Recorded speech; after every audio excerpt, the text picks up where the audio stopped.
Bueno, voy a iniciar este mensaje con unas anécdotas que ya las he relatado antes, ya las he contado antes, pero hay personas que no las han escuchado y son muy reveladoras. De hecho, en línea nunca las he compartido, estas anécdotas que voy a contar y con las que voy a empezar.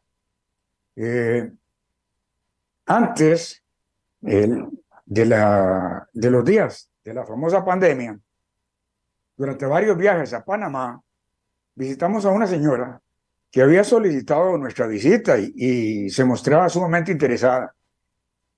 Desde la primera vez nos sorprendió su actitud y el conocimiento que tenía. Su hospitalidad y atención con nosotros era excelente. Varias veces nos reunimos para el servicio de sábado en su casa, e incluso dos personas o dos señores interesados también de Panamá. Ella también descargaba en las redes las enseñanzas de la iglesia y realmente se veía como un verdadero, eh, como un verdadero llamado, la iglesia de Dios. Bueno, pocos días antes de uno de nuestros viajes, le anunciamos la visita y contestó pidiéndonos confirmar la fecha.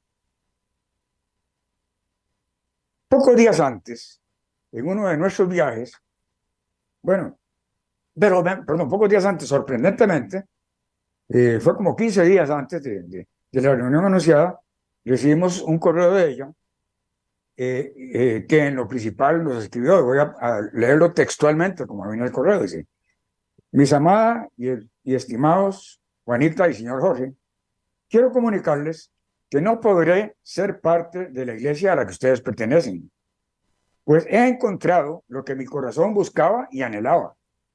He encontrado a las sendas antiguas y he conocido los verdaderos nombres. Kadosh, del único Elohe, verdadero Yahweh, y el de nuestro Salvador, Joshua, nuestro Mashiach. Dice. No obstante, estoy muy agradecida con ustedes por ese amor que demuestran y hacen sentir. Les amo de corazón.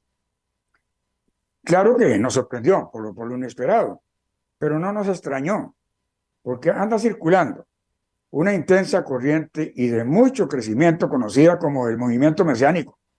Y entre sus doctrinas enseña que los nombres sagrados deben pronunciarse en hebreo. Veamos esta otra anécdota, que fue en otra ocasión, se comunicó con nosotros un señor joven de Costa Rica, quien dijo tener interés en la iglesia del Dios viviente.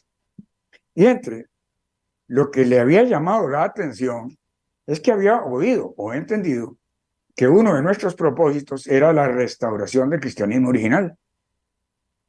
Acordamos almorzar con él y le listamos, como es costumbre, varios folletos y revistas para entregarle. Él comenzó explicando que se reunían en un grupo familiar y más o menos las actividades que hacían, incluso que se reunían los sábados. Era bastante conversón y habló sobre muchas cosas, prácticamente sin interrupción. Pero cuando por fin tuve la oportunidad de decir algo, me interrumpió y me dijo que si estábamos restaurando la religión original, ¿por qué razón decíamos Jesús y Cristo? En vez de decir el nombre correcto en hebreo, Joshua. Yo le contesté que el nombre hebreo, Joshua, no aparecía en ninguna parte de la Biblia aplicado a Jesús de Nazaret.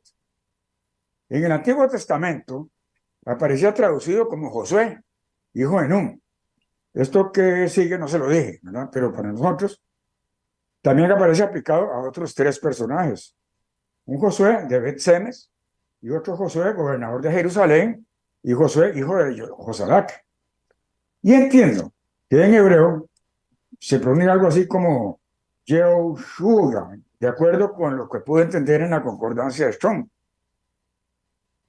Continuando con mi respuesta, le dije que los nombres Jesús y Cristo vienen del griego, de Cristo, y de Jesús, Jesús, idioma en el cual se escribió el Nuevo Testamento.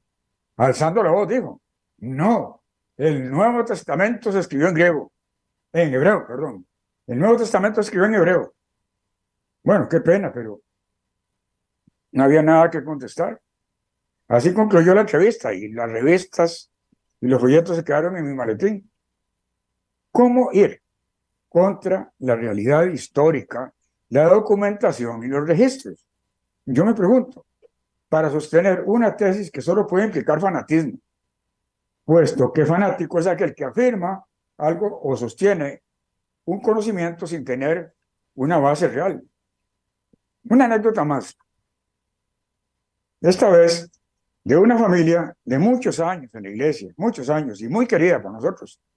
Alguna vez compartimos con ellos en la fiesta de los tabernáculos y también compartimos una ocasión en Panes y Levadura. Ya en la iglesia, el Dios viviente, al Señor lo estaban considerando incluso para ser ordenado al ministerio. Pero empezaron a relacionarse con mesiánicos y al tiempo se fueron con ellos. Aunque el nombre mesiánico viene del término antiguo, del Antiguo Testamento, en Daniel 9, en el versículo 25 y el versículo 26, viene del término Mashiach, que significa ungido. También Cristos, en griego, significa ungido. Ellos dicen creer en el Mesías, pero solo lo llaman Yoshua, que como vimos en la Biblia, en ningún lugar se le llama así a Jesucristo. Por lo tanto, también tienen un Mesías falso. O sea, igual que como muchas religiones tienen a un Jesucristo con pelo largo y debilucho, toda esa cosa, estas personas tienen obviamente un Mesías falso, puesto que le dan un nombre que no existe para él en la Biblia. Pero esta familia no se quedó allí. Y la admiración por el judaísmo los llevó a la sinagoga. Luego llegaron a ingresarse, a la religión judía y finalmente se fueron a vivir a Israel. Y bien sabemos que en la religión judía no aceptan a Jesucristo. No solo no lo aceptaron, sino que lo crucificaron. Ahora saben que existió. Ellos saben que existió, pero no lo reconocen como el Hijo de Dios y mucho menos como Dios. Solo creen que fue uno más de entre los profetas. Tal vez uno más entre los que mataron. ¿Qué dejó de considerar esta familia? Veamos en Hechos 4, versículos 11 al 12, donde dice: este Jesús es la piedra rechazada por vosotros, los edificadores, la cual ha venido a ser cabeza del ángulo. Y en ningún otro hay salvación, porque no hay otro nombre bajo el cielo dado a los hombres en que podamos ser salvos. Es decir, ignoraron o decidieron perder la salvación. Repitamos la parte del versículo 12, donde dice: y en ningún otro hay salvación, porque no hay otro nombre bajo el cielo dado a los hombres en que podamos ser salvos. ¿Es acaso realmente lo que vimos en estos ejemplos volver al cristianismo original? ¿Es acaso utilizar esos nombres supuestamente en hebreos requisito para alcanzar la salvación? Veamos la respuesta al joven rico en Mateo 19, la leemos con mucha frecuencia, versículo 16. Dice: entonces se acercó uno y le dijo: maestro bueno, ¿qué bien haré para tener la vida eterna? Él le dijo: ¿por qué me llamas bueno? Nadie es bueno sino uno, Dios. Pero si quieres entrar en la vida, guarda los mandamientos. Les preguntó: ¿cuáles? Y Jesús le contestó: no asesinarás, no adulterarás, no hurtarás, no dirás falso testimonio, honra a tu padre y a tu madre y amarás a tu prójimo como a ti mismo. Y el joven le dijo: todo esto guardado desde mi juventud, ¿qué más me falta? Jesús le dijo: si quieres ser perfecto, anda, vende lo que tienes y dalo a los pobres y tendrás tesoros en el cielo. Y glorifícame. Una actitud, además, que él no iba a aceptar porque era desprenderse de bienes materiales. Pero lo que Dios le dijo: si quieres entrar en la vida, guarda los mandamientos. ¿Acaso encontramos en alguna parte de la Biblia que para alcanzar la vida eterna hay que hablar hebreo o decir los nombres sagrados en hebreo? Veamos uno de los grandes milagros en el relato bíblico, en el relato bíblico sobre la venida del Espíritu Santo. En Hechos capítulo 2, vamos a ir por ahí. Dice, aquí tenemos grandes milagros en el relato bíblico sobre la venida del Espíritu Santo. Una vez llenos del Espíritu Santo, los discípulos que eran galileos que normalmente hablaban arameo, y en esta ocasión los judíos de diferentes lugares los escuchaban en su propia lengua. Hechos 2, versículo 1, dice, cuando llegó el día de Pentecostés, estaban todos unánimes juntos. De repente vino del cielo un estruendo como de un viento recio que soplaba, el cual llenó toda la casa donde estaban. Y se les aparecieron lenguas repartidas como de fuego, asentándose sobre cada uno de ellos. Todos fueron llenos del Espíritu Santo y comenzaron a hablar en otras lenguas. Dice, en otras lenguas. No estaban hablando en hebreo. Según el Espíritu les daba que hablaran. Vivían entonces en Jerusalén judíos piadosos de todas las naciones bajo el cielo. Al oír este estruendo, se juntó la multitud y estaban confusos, porque cada uno los oía hablar en su propia lengua. Estaban atónitos y admirados, diciendo, mirad, ¿no son galileos todos estos que hablan? ¿Cómo pues los oímos nosotros hablar cada uno en nuestra lengua en la que hemos nacido? Estaba ocurriendo un verdadero milagro. Partos, medos, elamitas y los que hablan y los que habitamos en Mesopotamia, Judea, Capadocia, el Ponto y Asia, Frigia y Panfilia, Egipto y las regiones de África más allá de Cirene, y romanos aquí residentes, tanto judíos como prosélitos, cretenses y árabes, los oímos hablar en nuestra lengua las maravillas de Dios. Estaban todos atónitos y perplejos, diciéndose unos a otros, ¿qué quiere decir esto? Aquí no se mencionó en ninguna parte el hebreo. Los discípulos hablaban en arameo y los judíos los escuchaban en 14 lenguas diferentes. Como dije, un verdadero milagro. Si el requisito para ser parte del cristianismo original hubiera que entenderse en hebreo, el milagro hubiera sido al revés. Que los discípulos hablaran en su lengua y que todos los demás los escucharan en hebreo. Más adelante, vemos sobre los frutos del discurso del apóstol Pedro. En Hechos capítulo 2, versículo 38, nos dice, Pedro dijo, ya sabían que ellos estaban sufriendo, habían entendido que habían asesinado a nuestro Salvador. Les dijo, arrepentidos, dice, y bautícese cada uno de vosotros en el nombre de Jesucristo para perdón de los pecados. Y recibiréis el don del Espíritu Santo, porque para vosotros es la promesa, y para vuestros hijos, y para todos los que están lejos, para cuantos el Señor, nuestro Dios, llame. Y con hoy, o sea, a todos los que estamos posteriormente, dice, a todos los que están lejos, dice, para cuantos el Señor Dios llame, y con otras muchas palabras testificaba y les exhortaba diciendo, sed salvos de esta perversa generación. Así que los que recibieron su palabra fueron bautizados y se añadieron aquel día como 3,000 personas. Fíjense los frutos del discurso de Pedro. Como 3,000 personas se bautizaron arrepentidos, porque ellos estaban entre muchos que habían gritado cuando dijeron, crucifíquenle. Veamos unas explicaciones del apóstol Pablo, que era políglota. Dice que se dice que hablaba como 8 idiomas, el apóstol Pablo. Y en 1 Corintios, capítulo 14, versículo 10, dice el apóstol Pablo, dice, tantas clases de idiomas hay seguramente en el mundo, y ninguno de ellos carece de significado. Pero si yo ignoro el significado de las palabras, seré como un extranjero para el que habla, y el que habla será como un extranjero para mí.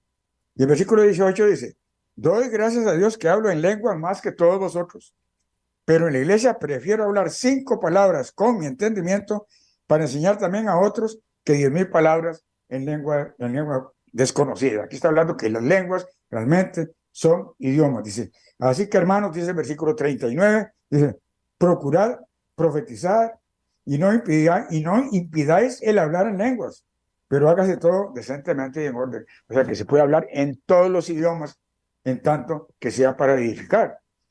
Aquí deja muy claro el apóstol que en el proceso de enseñanza en la iglesia se puede hablar en cuanta lengua, o sea, idioma. Decir que hay que hacerlo en hebreo no es más que una obra de la imaginación. Sin embargo, hay algo todavía más grave. Por 2 vías o diferentes versiones del mesianismo, pude ver todo un artículo y en otro caso a una persona explicando una doctrina de que Jesucristo, o como ellos lo llaman, no era completamente humano. En otras palabras, que al haber sido engendrado por el Espíritu Santo, su cuerpo no era realmente humano, condición para que pudiera obedecer completamente a la ley de Dios y posiblemente efectuar milagros. Pero vemos en Juan capítulo 1, versículo 1 al 4, vamos a leer, dice, en el principio era el verbo estaba con Dios y el verbo era Dios. O sea, sí, era Dios. Este estaba en el principio con Dios. Todas las cosas por medio de él fueron hechas, y sin él nada de lo que ha sido hecho fue hecho. En él estaba la vida, y la vida era la luz de los hombres. Y la vida era la luz de los hombres. Vean lo que dice el versículo 14. Y el verbo se hizo carne, y habitó entre nosotros, lleno de gracia y de verdad. Y vimos su gloria, gloria como del unigénito del Padre.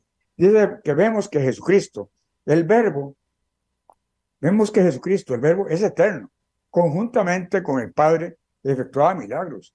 Pero en el versículo 14 vimos que se hizo carne y en esta forma convivió con los seres humanos. También dice el apóstol Juan que vieron su gloria, pero claramente fue en una visión. Aquí en Mateo capítulo 17,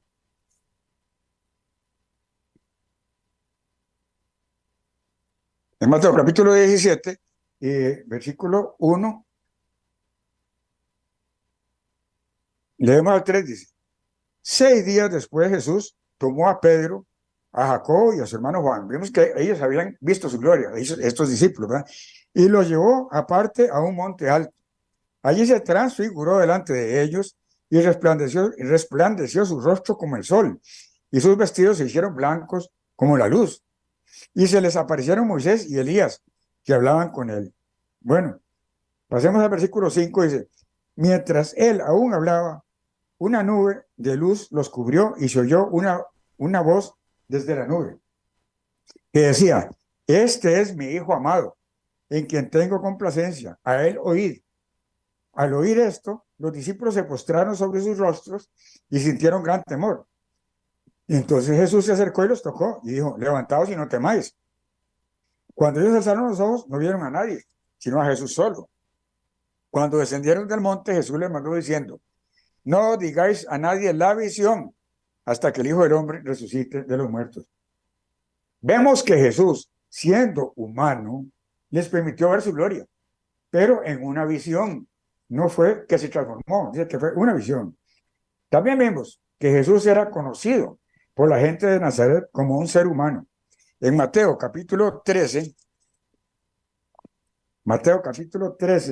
versículo 54, leemos, vino a su tierra y les enseñaba en la sinagoga de ellos, de tal manera que se maravillaban y decían, ¿de dónde saca esta sabiduría y estos milagros? ¿No es este el hijo del carpintero? ¿No se llama su madre María y sus hermanos Jacobo, José, Simón y Judas? ¿No están todas sus hermanas con nosotros? ¿De dónde pues saca estas cosas? Vimos que entre el pueblo se extrañaban de que tuviera tanta sabiduría. ¿Por qué? Porque lo conocían como un ser humano desde que creció en el pueblo. Además, la Biblia dice que se despojó de su gloria. Vamos a Filipenses. En Filipenses, capítulo 2 y versículo 6 al 8, dice, él, siendo en forma de Dios, no estimó el ser igual a Dios como cosa a que aferrarse, siendo en forma de Dios. No estimó el ser igual a Dios, sino que se despojó a sí mismo, o sea, se despojó de su gloria, tomó la forma de siervo y se hizo semejante a los hombres. Más aún, hallándose en la condición de hombre, se humilló a sí mismo, haciéndose obediente hasta la muerte y muerte de cruz, que es, como vimos, una muerte terriblemente dolorosa. En esta forma, al haberse despojado de su gloria, de su eternidad vino a ser tan claramente ser humano que estuvo sujeto a la muerte. De no haberse encontrado completamente humano, no hubiera podido morir en la cruz por todos nosotros. Y hay una advertencia contundente en la epístola primera del apóstol Juan, la epístola primera del apóstol Juan, capítulo 4 y versículo 1 al 6, leemos, dice: Amados, no creáis a todo espíritu, sino probad los espíritus si son de Dios, porque muchos falsos profetas han salido por el mundo. En esto conoced el Espíritu de Dios. Todo espíritu que confiesa que Jesucristo ha venido en carne es de Dios. Y todo espíritu que no confiesa que Jesucristo ha venido en carne no es de Cristo. Y este es el espíritu del anticristo, el cual vosotros habéis oído que viene, y que ahora ya está en el mundo. Hijitos, vosotros sois de Dios y los habéis vencido, porque mayor es el que está en vosotros que el que está en el mundo.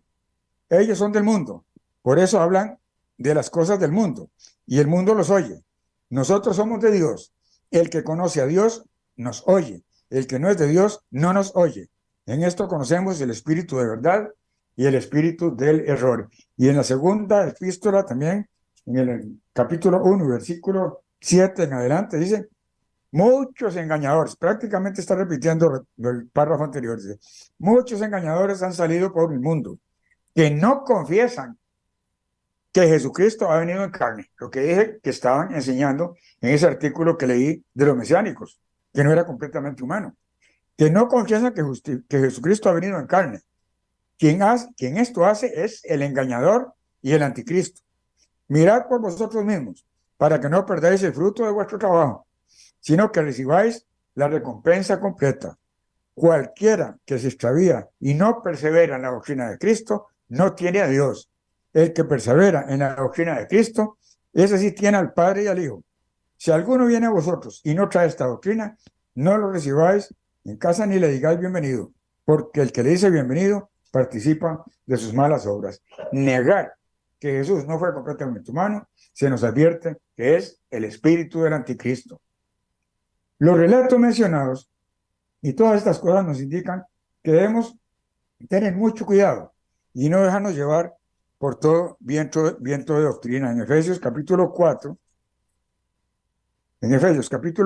y en el versículo 14, leemos: así ya no seremos niños fluctuantes, llevados por doquiera de todo viento de doctrina. Y esto hay que tener mucho cuidado realmente, porque pasan personas con ideas extrañas, sobre todo ahora, que hay tanta facilidad de comunicación, entran en las redes sociales, entran cosas, y y hay mucha confusión, hay mucha viento de doctrina, como dice aquí, dice: ya no somos niños fluctuantes llevados por doquiera de todo viento de doctrina. Tenemos que estar firmes en las doctrinas conforme Dios nos las revela, dice: por estratagema de hombres que para engañar emplean con astucia las artimañas del error, sino que siguiendo la verdad en amor, crezcamos en todo, en aquel que es la cabeza, esto es Cristo, de quien todo el cuerpo, bien concertado y unido entre sí por todas las coyunturas, que se ayudan mutuamente según la actividad propia de cada miembro,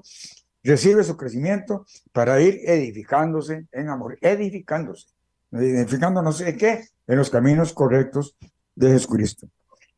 Al llegar a este punto, es necesario aclarar antes el hecho de no estar de acuerdo con ciertas doctrinas de esa gente, especialmente por su obsesión de pretender que la salvación depende de pronunciar los nombres supuestamente en hebreo. No es una inclinación al antisemitismo, eso jamás. Solamente que debemos cuidarnos de las enseñanzas falsas. Vamos a Romanos capítulo 3, versículo 1, y leemos: ¿qué ventaja tiene pues el judío? Ya que no vamos a ser antisemitistas. Ya no pude. Antisemitas. ¿No? ¿Qué ventaja tiene pues el judío? ¿De qué aprovecha la circuncisión? De mucho, en todos los aspectos. Primero, ciertamente porque les ha sido confiada la palabra de Dios. Me refiero al Antiguo Testamento. Pues que si alguno de ellos han sido incrédulos, su incredulidad habrá hecho nula la fidelidad de Dios. De ninguna manera. Antes bien, sea Dios veraz y todo hombre mentiroso, como está escrito, para que seas justificado y en tus palabras y venzas cuando seas juzgado. Entonces aquí que se les ha confiado la palabra de Dios, concretamente se les ha confiado la preservación del Antiguo Testamento y además mantienen el calendario sagrado por el cual nosotros nos guiamos. Pero dice la Escritura que alguna vez, pero dice la Escritura que algunos, tal vez muchos, han sido incrédulos, lo hemos visto. Pero Dios es tanto Dios de judíos como Dios de los gentiles. En Romanos, capítulo 3, 29 al 30 dice, ¿es Dios solamente Dios de los judíos? ¿No es también Dios de los gentiles? Ciertamente también de los gentiles, porque Dios es uno y Él justificará por la fe a los de la circuncisión y por medio de la fe a los de la incircuncisión. En 2 capítulo 3 y versículo 12, leemos, así que, teniendo tal esperanza, actuamos con mucha franqueza, y no como Moisés, que ponía un velo sobre su rostro para que los hijos de Israel no fijaran la vista en el fin de aquello que había de desaparecer. Pero el entendimiento de ellos se embotó, porque hasta el día de hoy, cuando leen el antiguo pacto, les queda el mismo velo sin descorrer. Aquí nos está hablando de la población, o mejor dicho, de la religión judía, que tienen el velo sin descorrer, dice, el cual por Cristo es quitado. Y aún hasta el día de hoy, cuando se lea a Moisés, el velo está puesto sobre el corazón de ellos. Pero cuando se conviertan al Señor, el velo será quitado. El Señor es el Espíritu, y donde está el Espíritu del Señor, allí hay libertad. Por tanto, nosotros, todos, mirando con el rostro descubierto y reflejando como en un espejo la gloria del Señor, somos transformados de gloria en gloria en su misma imagen por la acción del Espíritu del Señor. Romanos, capítulo 11. Romanos, capítulo 11, versículo 25. Dice, no quiero, hermanos, que ignoréis este misterio, para que no seáis arrogantes en cuanto a vosotros mismos. El endurecimiento de una parte de Israel durará hasta que haya entrado la plenitud de los gentiles. O sea, que están cegados, dice, hasta que entre la plenitud de los gentiles. Y vemos algo más, dice. Luego, todo Israel será salvo, como está escrito. Vendrá de Sión el libertador, que apartará de Jacob la impiedad, y este será mi pacto con ellos, cuando yo quite sus pecados. Así que, en cuanto al evangelio, son enemigos por causa de nosotros. Pero en cuanto a la elección, son amados por causa de sus padres, porque irrevocables son los dones y el llamamiento de Dios. Como también vosotros erais en otro tiempo desobedientes a Dios, pero ahora habéis alcanzado misericordia por la desobediencia de ellos. Así también estos ahora han sido desobedientes, para que por la misericordia concedida a vosotros, ellos también alcancen misericordia. Pues Dios sujetó a todos en desobediencia para tener misericordia de todos. Por estas escrituras entendemos que Israel y concretamente los judíos tienen cegado el entendimiento. Vamos a Hechos capítulo 28. Hechos capítulo 28 y versículo 17. Dice, aconteció, estaba Pablo prisionero en su casa en Roma. Dice, aconteció que 3 días después, Pablo convocó a los principales de los judíos, a los cuales luego que estuvieron reunidos les dijo, yo, hermanos, no habiendo hecho nada contra el pueblo ni contra las costumbres de nuestros padres, he sido entregado preso desde Jerusalén en manos de los romanos. Pues he sido entregado desde Jerusalén. ¿Por quién? Por los dirigentes, líderes judíos. Versículo 25 dice, como no estaban de acuerdo entre sí, o sea, los judíos que estaban con él, al retirarse les dijo Pablo esta palabra. Bien habló el Espíritu Santo por medio del profeta Isaías a nuestros padres diciendo, ve a este pueblo y diles, de oído oiréis y no entenderéis, y viendo veréis y no percibiréis, porque el corazón de este pueblo se ha engrosado y con los oídos oyeron pesadamente, y sus ojos han cerrado para que no vean con los ojos y oigan con los oídos, y entiendan de corazón y se conviertan y yo los sane. ¿Sí? Por estas razones, no podemos buscar al judaísmo como nuestra guía espiritual. En otras palabras, acercarnos o unirnos a la religión judía es un grave error. Están ciegos, lo dice claramente la Escritura, pero tampoco debemos odiarlos. Vamos a Génesis capítulo 12, una escritura también muy conocida, muy aleccionadora, donde Dios le habla a Abraham, capítulo 12, versículo 1, dice, el Eterno había dicho a Abraham, vete de tu tierra, de tu parentela y de la casa de tu padre, a la tierra que te mostraré. Haré de ti una nación grande, te bendeciré, engrandeceré tu nombre y serás bendición. Bendeciré a los que te bendigan y a los que te maldigan, maldeciré. Y serán benditas en ti todas las familias de la tierra. Y al que maldigas, maldeciré.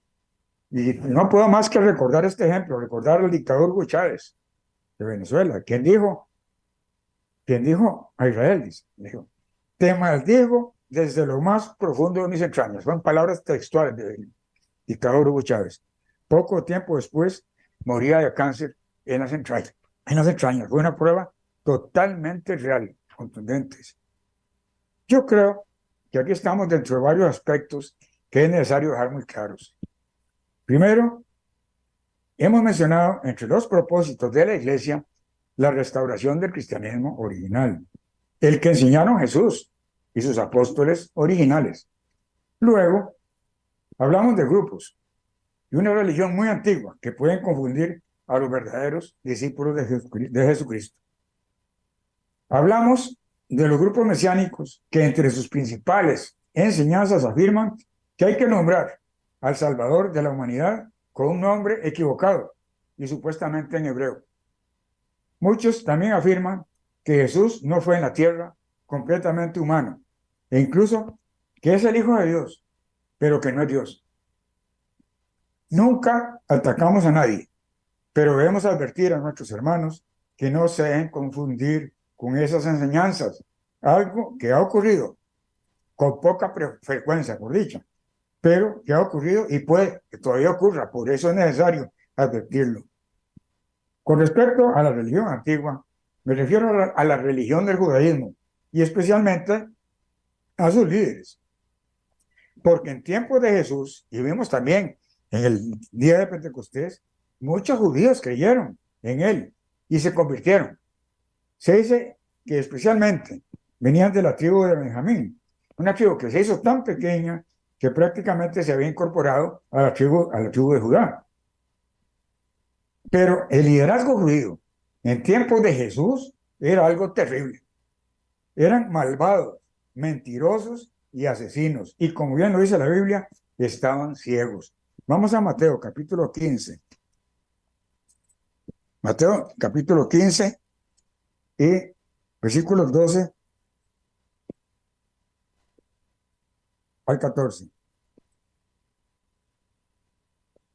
Entonces, acercándose sus discípulos, le dijeron, ¿sabes que los fariseos se ofendieron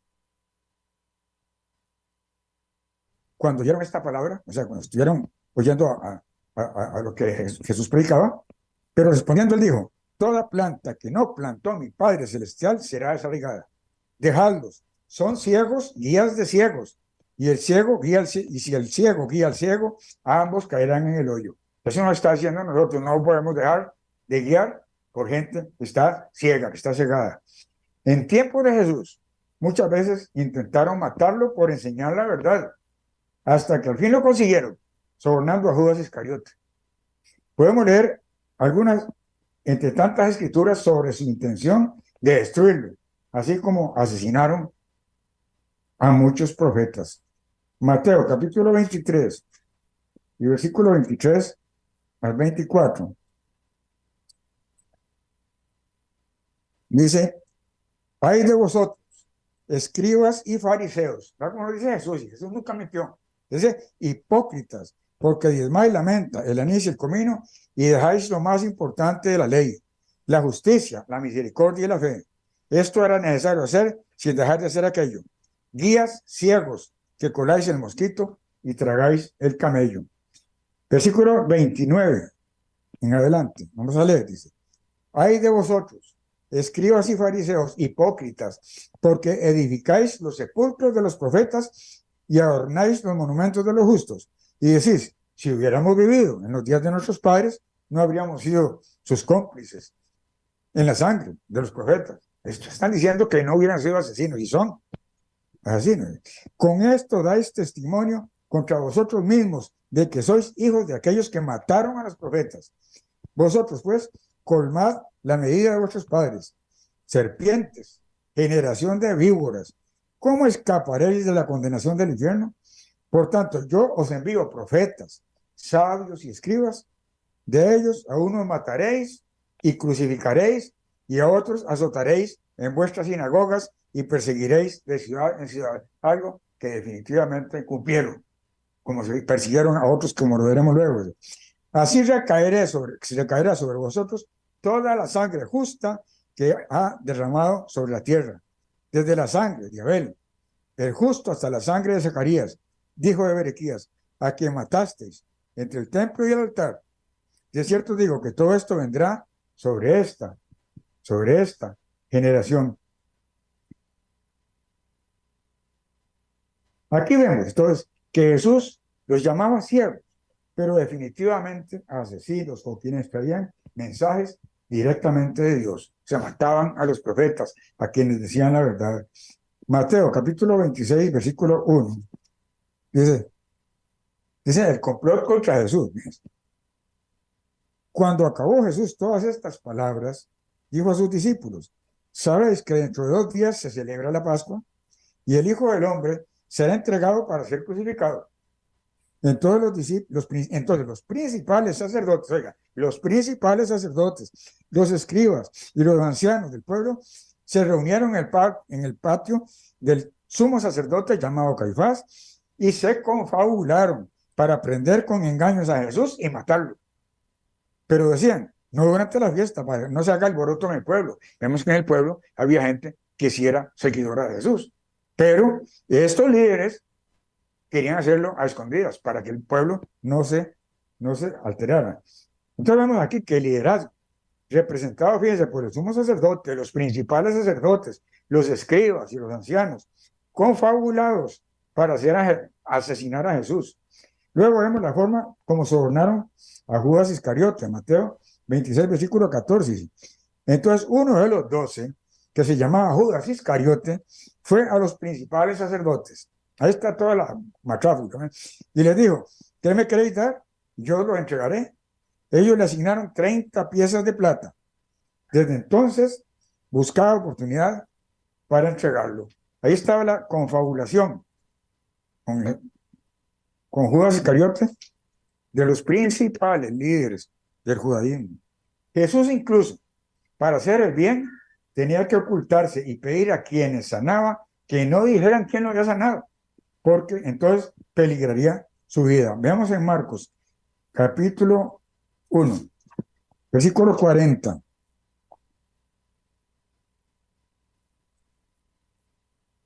Dice, cuando Jesús, dice el subtítulo, Jesús sana a un leproso, dice, vino a él un leproso que de rodillas le dijo, si quieres, puedes limpiarme.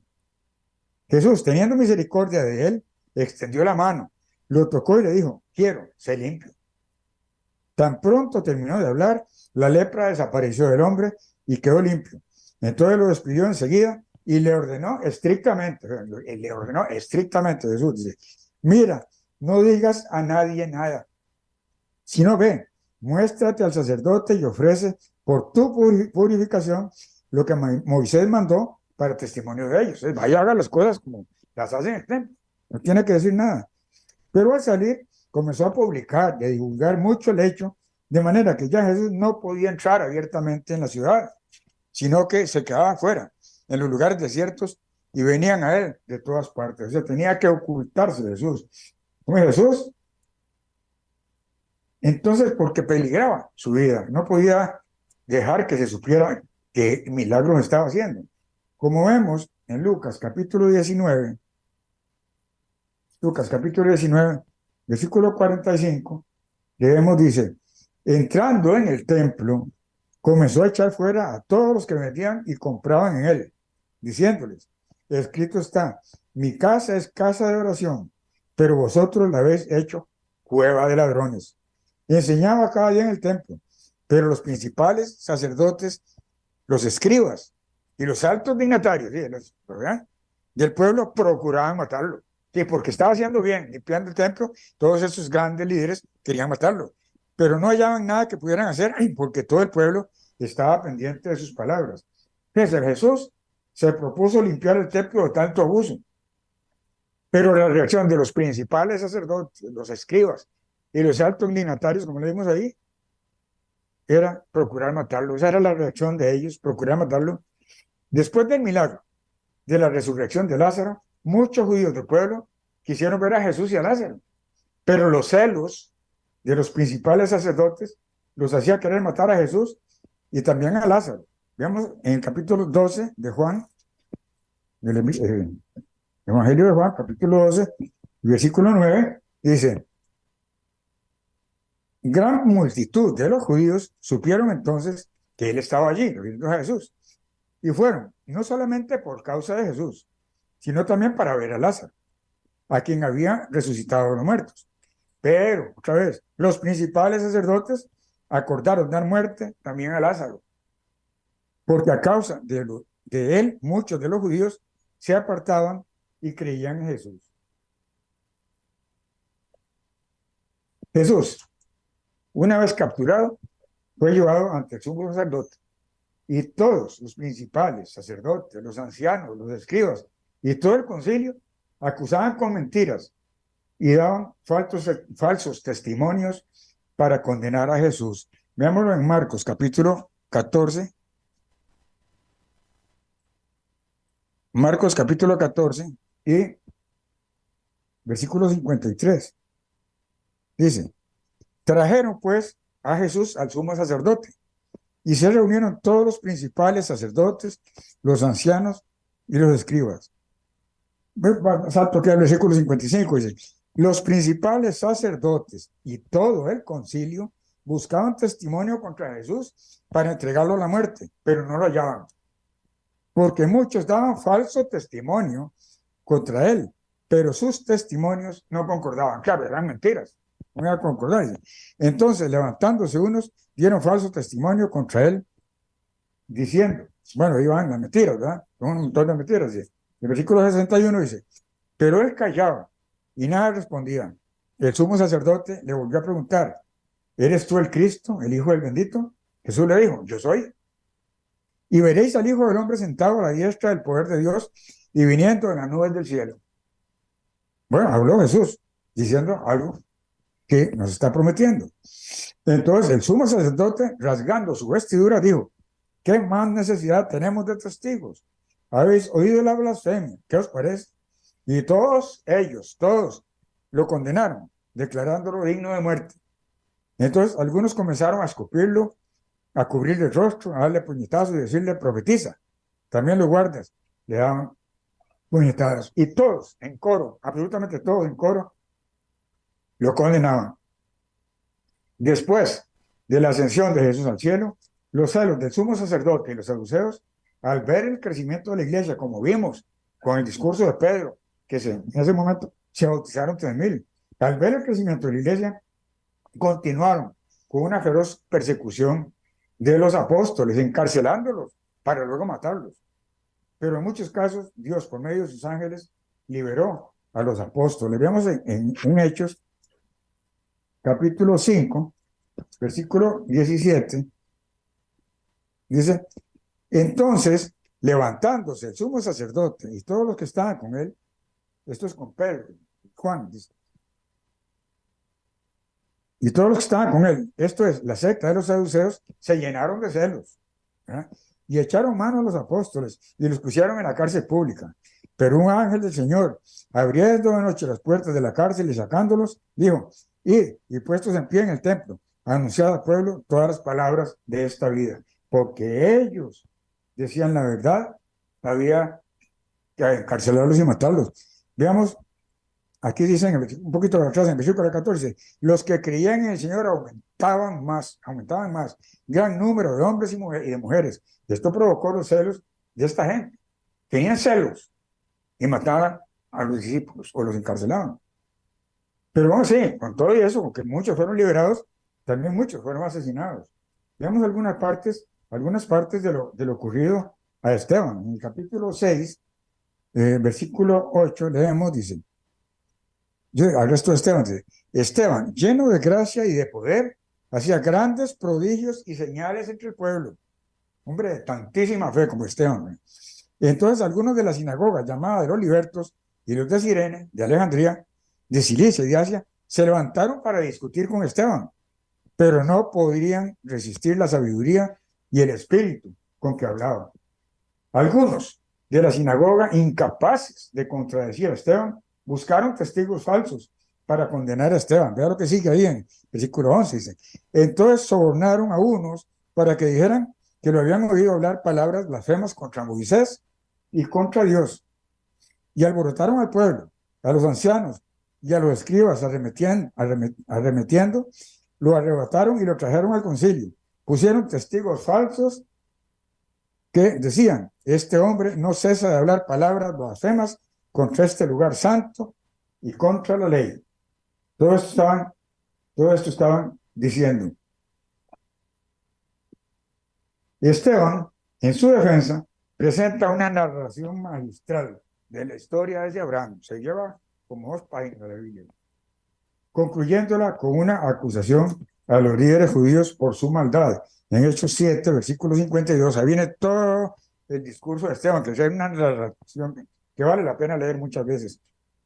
¿A cuál, versículo 52 dice, 7:52 de los Hechos, dice, ¿a cuál de los profetas no persiguieron vuestros padres? Les dice Esteban en su defensa. Y mataron a los que anunciaron de antemano la venida del justo, a quien vosotros ahora habéis entregado y matado. ¿Verdad? Y mataron, dice, a los que anunciaron de antemano la venida del justo, a quien vosotros ahora habéis entregado y matado. Vosotros que recibiste la ley por disposición de ángeles y no la guardasteis, oyendo estas cosas, se enfurecían en sus corazones y crujían los dientes contra él.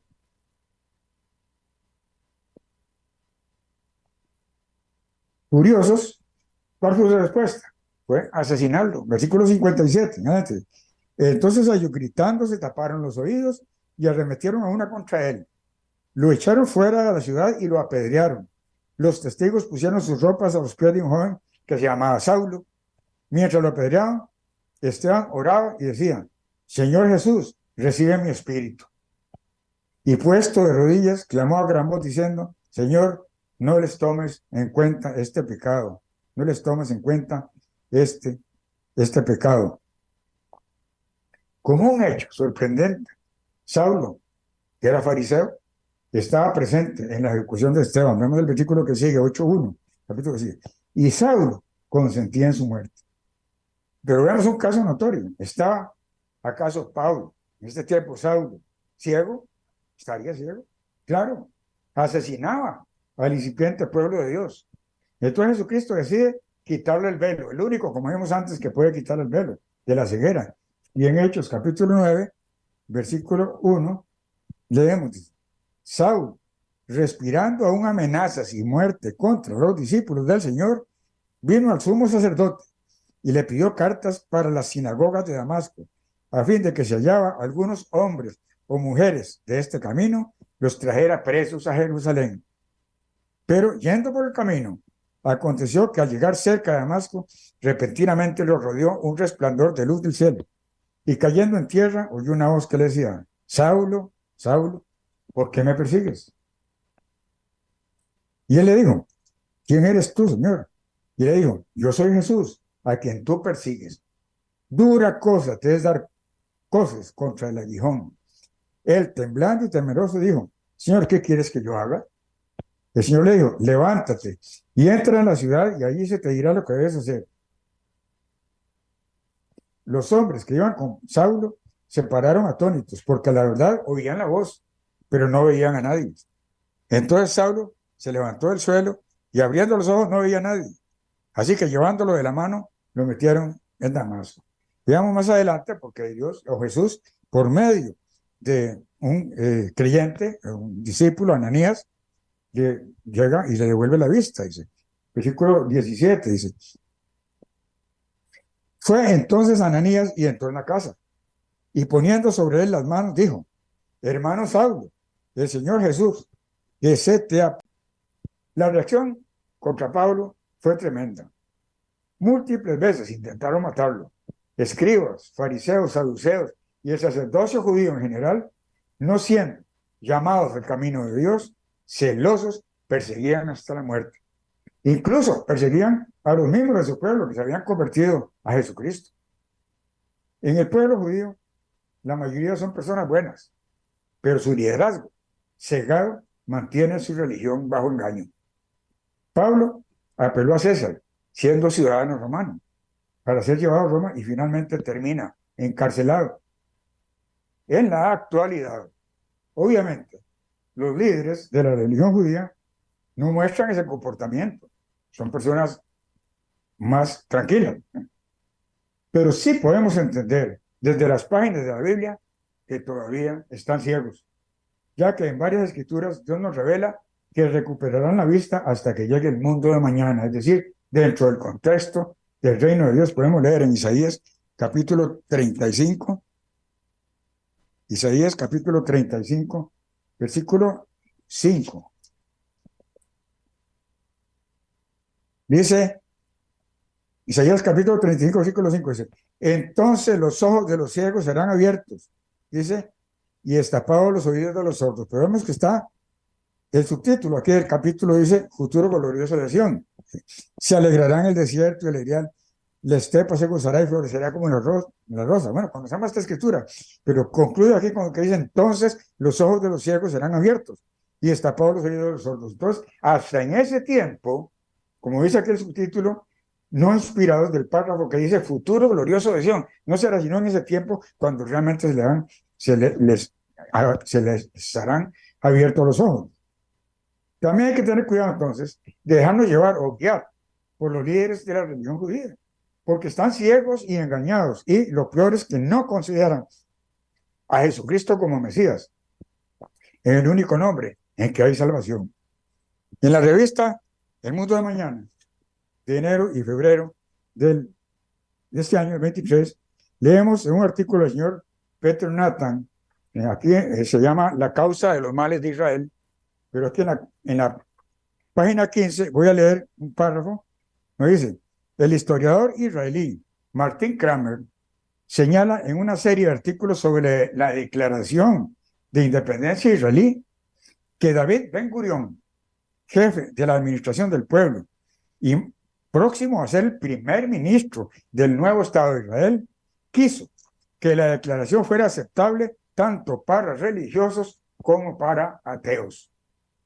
Por lo tanto, el documento final no traía ninguna mención directa del Dios de Israel. Ese ser se mencionó una sola vez y con un eufemismo, la roca de Israel, dijeron, indirectamente. Palabras que aparecen en la última sección del documento, justo antes del espacio para las firmas. La declaración decía que la nación estaría fundamentada sobre la libertad, la justicia y la paz, tal como las percibían los profetas de Israel. Fíjense, pero no hizo ninguna mención referente a la Torá. ¿En qué se basaban los profetas de Israel? Se basaban en la Torá. Y ellos dicen que tal como lo hacían los profetas de Israel. Los únicos vestigios en el documento de la herencia religiosa de Israel fueron las palabras utilizadas para describir a Israel. Y la escritura utilizada para el documento, una escritura normalmente reservada para textos religiosos. No obstante, esas alusiones faltaba un elemento vital. La declaración hablaba de la reunificación del pueblo judío después del exilio judío. Óyeme, la declaración hablaba de la reunificación del pueblo judío después del exilio sufrido, pero en realidad su conexión histórica descansaba sobre otro pacto. En realidad, la promesa para el pueblo judío descansa en un pacto establecido por el Dios de Israel con su pueblo. Dios planteó las condiciones del pacto y los israelitas tenían que aceptarlo en su totalidad. No había negociación posible. La declaración de independencia israelí no hizo ninguna referencia a ese pacto. Considerando que el exilio siempre ocurría por el incumplimiento del pacto, o sea, los cautiverios de Israel siempre ocurría por el incumplimiento del pacto, sería de esperar que el pueblo, de regreso a la tierra, reconociera su falta y se comprometieran a rectificarla. Sin embargo, no había en la declaración nada basado en el pacto original bajo el cual se había dado la tierra a los antepasados de Israel. Era, al final de cuentas, un documento seglar con un pequeño reconocimiento dado a la comunidad ortodoxa. Vemos aquí la foto de Ben Gurión y el pie de foto que se le puso. Dice, David Ben Gurión, entre los fundadores del nuevo Estado de Israel, quiso que la declaración de independencia no se incluyera el nombre de Dios ni se hiciera mención de la Torá. Podríamos decir que están vivos, ciegos o cegados realmente. Nuestro guía espiritual debe ser necesariamente Jesucristo, el único que quita el velo del entendimiento, como vimos que se lo quitó al apóstol Pablo. Se cree que la mayoría de los israelitas vinieron de la tribu de Benjamín, la más pequeña, de la cual era Pablo. Pero con la muerte de Jesucristo, vemos que se inicia una horrible persecución contra la iglesia de Dios. Vamos a segunda carta de Timoteo, y en el capítulo 3, el versículo 12, dice, todos los que quieren vivir piadosamente en Cristo Jesús padecerán persecución. Esa es prácticamente una promesa en nuestra contra. Inicialmente, esa persecución por los envidiosos de los dirigentes judíos, luego por el Imperio Romano y más adelante por el falso cristianismo. Veamos versículo aquí mismo, pero versículo 10, un poquito para atrás, segunda Timoteo capítulo 3 y versículo 10 dice, pero tú has seguido mi doctrina, conducta, le dice Pablo a Timoteo, pero tú has seguido mi doctrina, conducta, propósito, fe, entereza, amor, paciencia, persecuciones, padecimientos como los que me sobrevivieron en Antioquía, en Iconio, en Listra, persecuciones que he sufrido, pero de todas me ha librado el Señor. La poca historia que se sabe de los primeros cristianos refleja que se reunían en casas, pequeños grupos, escondidos, huyendo. Se sabe muy poco realmente. Y cuando aparecieron grandes congregaciones, fueron perseguidos hasta la muerte. Como ejemplo, que hemos mencionado muchas veces, recordamos a los valdenses, entre los años 1000 y 1200. Llegaron a ser unos 30,000, realmente verdaderos discípulos. Unos 30,000 en el sur de Francia, casi desaparecidos por los asesinos dirigidos por el Papa Inocencio I, segundo, tercero, y el rey de Francia. Luego hablaremos más de esto. ¿Sí? Pero volviendo a la restauración del cristianismo original, ¿a dónde vamos a recurrir? La historia, la doctrina, enseñanzas y prácticas solamente se pueden encontrar en la palabra de Dios, en la Biblia. En Juan, capítulo 1, Juan, capítulo 1, Evangelio de Juan, capítulo 1, versículo 9 al 12, dice, la luz verdadera que alumbra a todo hombre venía a este mundo. En el mundo estaba y el mundo fue hecho. Y el mundo fue hecho por medio de él. Pero el mundo no lo conoció. A los suyos vino, pero los suyos no lo recibieron. Mas a todos los que lo recibieron, a quienes creen en su nombre, les dio potestad de ser hechos hijos de Dios. A quienes le recibieron, les dio potestad de ser hijos de Dios. Pero también dijo, todos los que quieren vivir piadosamente en Cristo Jesús, padecerán persecución, como le dijo Pablo a Timoteo. Todos los que quieren vivir piadosamente en Cristo Jesús, padecerán persecución. Esta persecución que se originó con Jesucristo, luego los apóstoles y los llamados que quisieran vivir piadosamente, pero la huida y casi la desaparición del pueblo verdadero de Dios. Y lo que el mundo considera como cristianismo no es otra cosa que el cristianismo falso.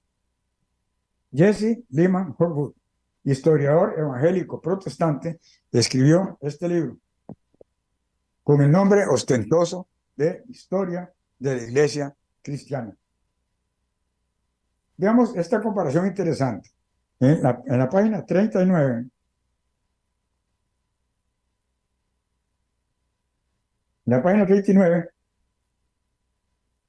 vemos una primera parte de la iglesia verdadera. Dice así, dice: después de la muerte de San Pablo y durante 50 años, sobre la iglesia pende una cortina a través de la cual en vano nos esforzamos en mirar. Aquí hemos visto, dice, la edad sombría, dice, en parte porque las tinieblas de la persecución están sobre la iglesia, pero en especial porque todos los periodos de la historia es del que menos sabemos. Bueno, esto se refiere únicamente a esta parrafito, a la época de la verdadera iglesia. Pero luego, dice, una segunda parte habla de una iglesia visible, pero falsa, y veámoslo. Dice, cuando al final se levanta alrededor del año 120 después de Cristo, con los registros de los padres primitivos de la iglesia, encontramos una iglesia muy diferente en muchos aspectos a la de los días de San Pedro y San Pablo. Entonces, vemos entonces que aquí está hablando de otra iglesia ya falsa. Y veamos un poquito aquí en la página 41, dice, mientras que la mayor parte de la iglesia era judía en ese tiempo, se observaba el sábado hebreo. Sin embargo, el primer día de la semana lo fue desplazando a medida que aumentaban los gentiles en la congregación. Entonces fue cambiando, se fueron pasando a otro día, como lo vemos aquí claramente en este libro. Para Hurwood, toda esta secuencia de la iglesia es considerada verdadera. Fíjense, el libro es gordito, ¿verdad? Apenas habla un poquitito de lo que ocurrió en la primera época de la iglesia, que eran perseguidos. Él dice que toda esta secuencia de la iglesia es considerada verdadera, aunque señala errores garrafales, pero parece verdadera. Veamos, en la página 73,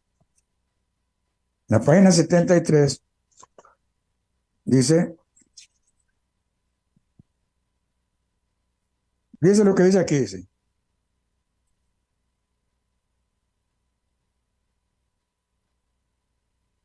Vea cómo empieza aquí un párrafo donde dice, aunque el resultado del triunfo del cristianismo fue muy bueno, inevitablemente la alianza del Estado y la Iglesia también trajo en su curso muchos males. Más adelante dice, los servicios de adoración aumentaron en esplendor, pero eran menos espirituales y sinceros que los de tiempos anteriores. Las formas y ceremonias del paganismo gradualmente se fueron infiltrando en la adoración. Algunas de las antiguas fiestas paganas llegaron a ser fiestas de la iglesia, con cambio de nombre y de adoración.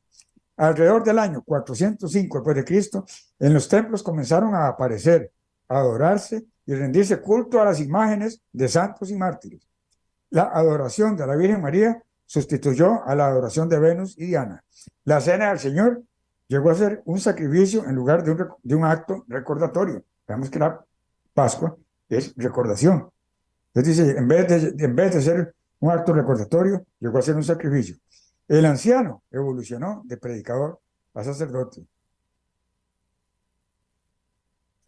Debido al poder ejercido por la iglesia, no vemos al cristianismo que transforma al mundo a su ideal, sino al mundo que domina a la iglesia. Bueno, voy a seguir leyendo, pero lo señalado, vemos cómo se inicia el preámbulo, porque digo que él dice,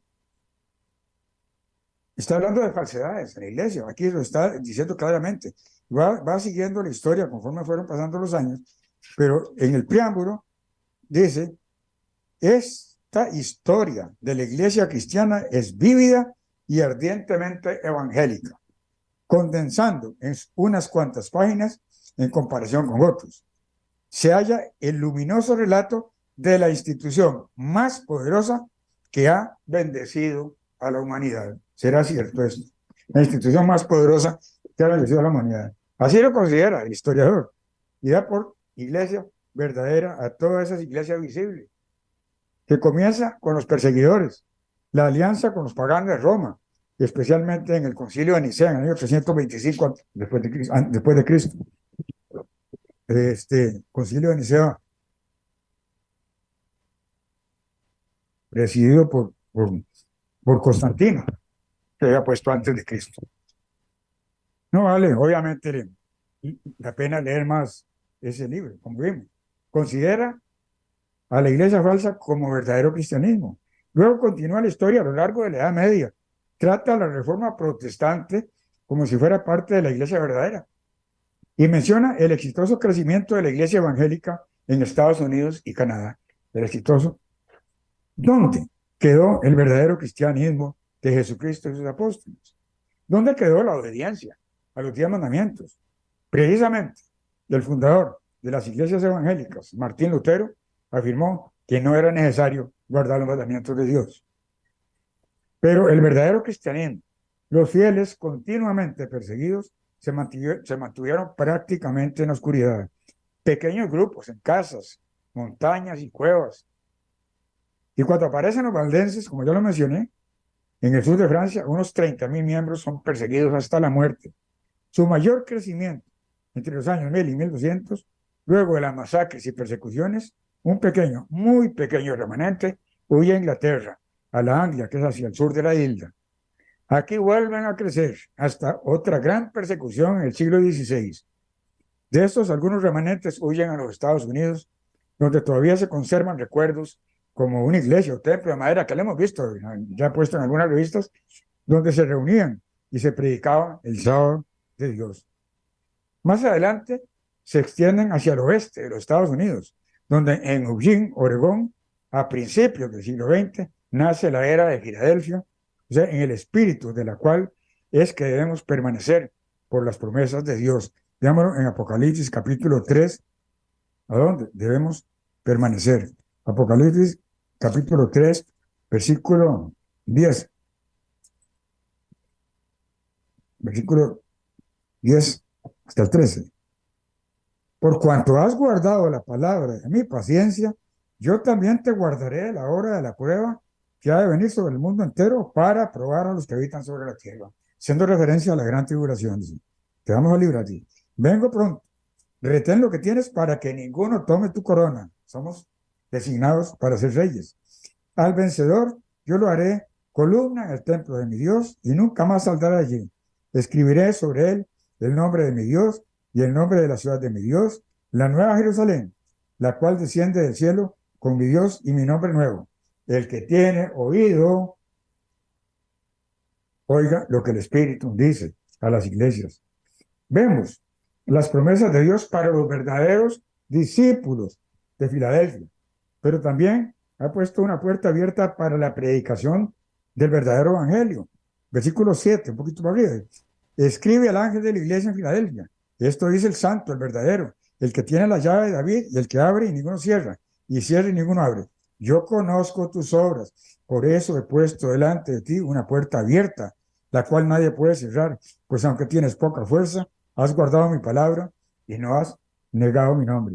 Y así llegar a cumplir en esta forma con la profecía de Mateo 24, capítulo 24 y versículo 14, donde leemos: y será predicado este evangelio del reino en todo el mundo para testimonio a todas las naciones, y entonces vendrá el fin. Este será el verdadero evangelio que Jesucristo trajo y empezó a predicar en su estancia en la tierra. Los acontecimientos mundiales, hermanos, apuntan a que la gran tribulación cada vez se acerca más. Hay muchísimas regiones del mundo donde la divulgación del evangelio se imposibilita o es muy difícil. Pero ¿cómo abrirá Dios puertas en esta era de Filadelfia? Esto ha sido todo un proceso, deber de todos y cada uno de los discípulos de Jesucristo. Obviamente, según las posibilidades del tiempo medios y capacidades de cada uno. En los tiempos de Pablo se anunciaba el reino de Dios y el nombre de Jesucristo en sinagogas, en plazas y a veces caminando y por años. Realmente todavía no era el momento de la segunda venida de Jesucristo. A partir del siglo XX, con el uso de la radio, la imprenta y la televisión, el poder de divulgación del Evangelio por la Iglesia se acrecentó enormemente, realmente. ¿Cómo lo podrá lograr esta pequeña iglesia de algo más de 11,000 miembros? Los pocos que hemos tenido el privilegio de ser puestos por Dios en su pueblo. Realmente somos pocos, somos unos verdaderos privilegiados en un mundo de miles de millones de seres humanos, poco más de 11,000 personas que hemos sido puestos por Dios en su pueblo. Obviamente, ¿cómo lo iremos a lograr? La respuesta tiene que venir de Dios. Primero que nada, que este pueblo, como iglesia, siga íntegramente los mandamientos de Dios. Leímos en Apocalipsis 3 que hemos guardado con paciente resistencia, dice otra escritura. Esto es realmente la restauración del cristianismo original. Aprender a vivir y actuar como Jesucristo y sus apóstoles. Y utilizar cada vez más la tecnología que se va desarrollando, basada en las leyes de la física y las energías creadas por Dios, puestas obviamente al servicio de la humanidad. La Internet, sitios en la red, correo electrónico, redes sociales y todo lo nuevo, todo lo más eficaz que va a venir y eficiente que vendrá conforme a los avances de la tecnología. Bien empleada, la tecnología moderna es poderosa para llevar el Evangelio a las naciones. Por esta pequeña iglesia, la verdadera iglesia de Dios, o como Jesucristo la llama en Lucas 12:32, Lucas 12:32, no temáis, manada pequeña, porque a vuestro Padre le ha placido daros el reino. Manada pequeña, una iglesia siempre pequeña, pero con poder para restaurar el cristianismo original, siguiendo los pasos de Jesucristo y del apóstol Pablo. Vamos a Marcos capítulo 1. Aquí tenemos el principal o inicial ejemplo de Jesucristo. Marcos capítulo 1, versículos 14 y 15. Dice, después que Juan fue encarcelado, Jesús fue a Galilea predicando el evangelio del reino de Dios. Decía, el tiempo se ha cumplido y el reino de Dios se ha acercado. Arrepentidos y creed en el evangelio. Y en Hechos capítulo 28, versículos 30 a 31.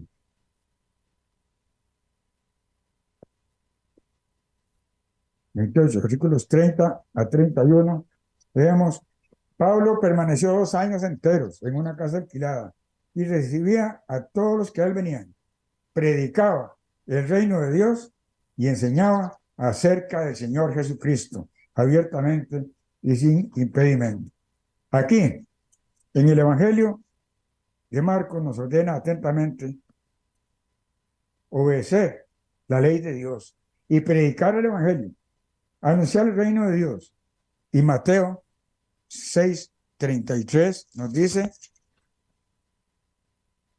buscad primeramente el reino de Dios y su justicia, y todas estas cosas os serán añadidas. Buscad primero el reino de Dios y su justicia. Esta es, hermanos, la verdadera restauración del cristianismo original.